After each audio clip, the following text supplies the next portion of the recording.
We are ground zero. We were hit the hardest. For what was coming for Hurricane Katrina, I had no idea. I just called to say, hey, we're alive. We're alive.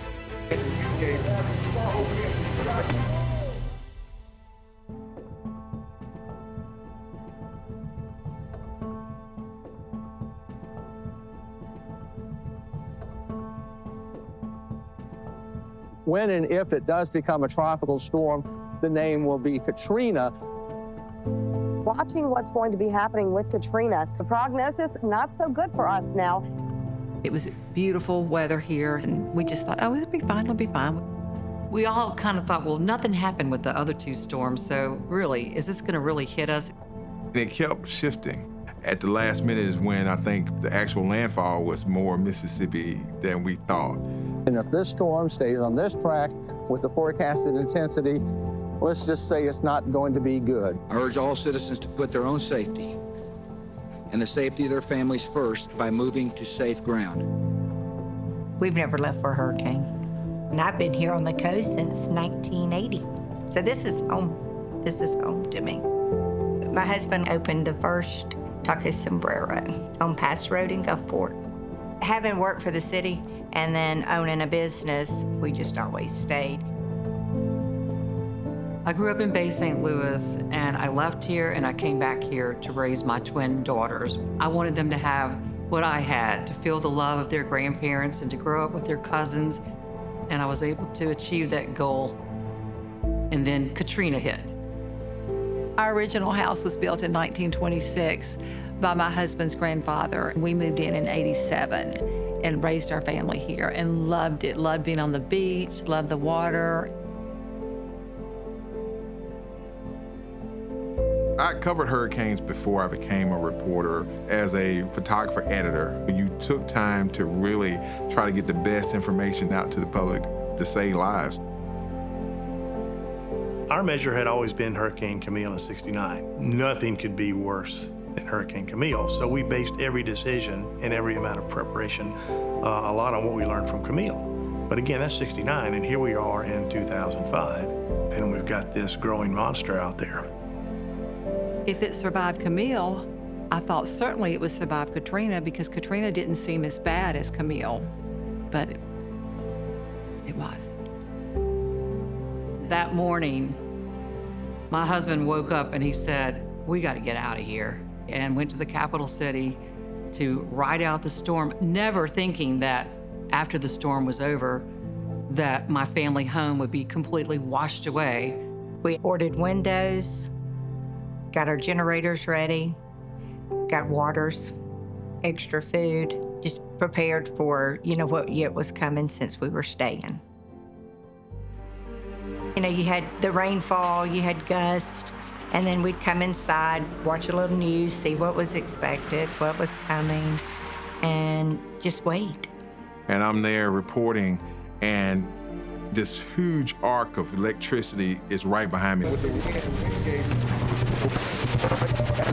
Now it's picked up even more. And all of a sudden, boom, another explosion, and everything goes black. And they're looking for the next 12 hours, they're trying to see if we're all right. I'm not gonna stay here much longer, folks, because in fact, we need to back up now, Greg.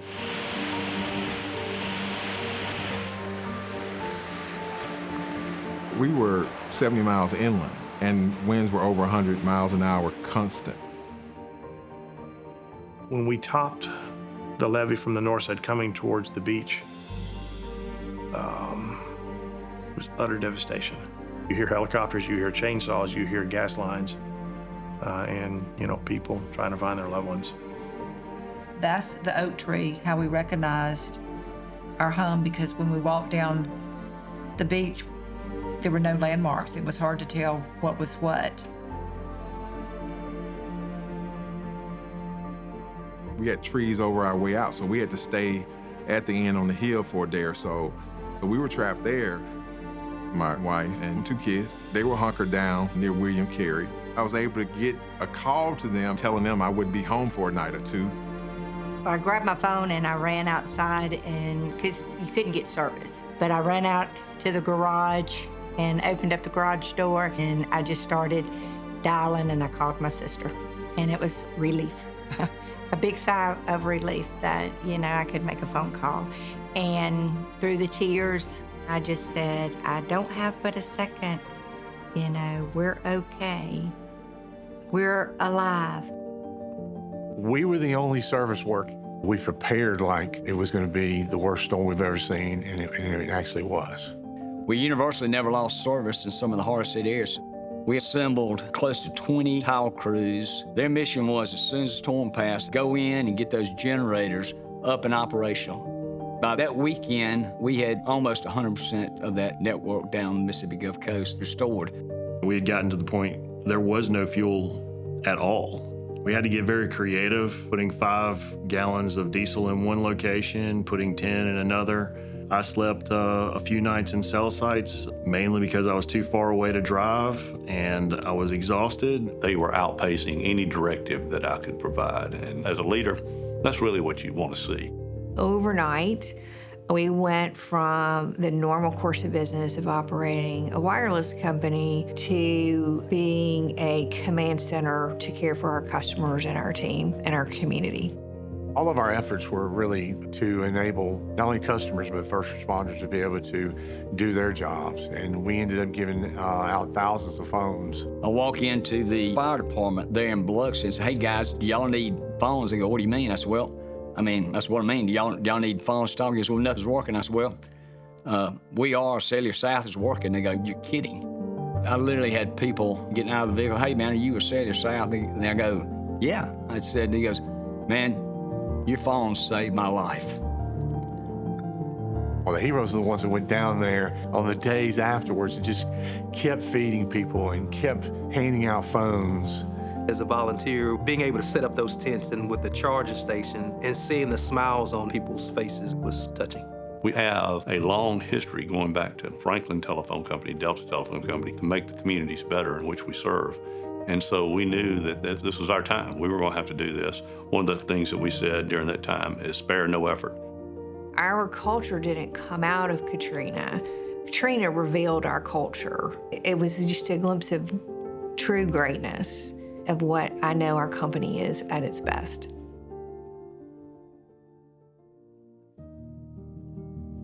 The coast was devastated. But what we learned is that we needed each other and that we were there for each other. That's what no storm can ever take from us, because the people will always be here.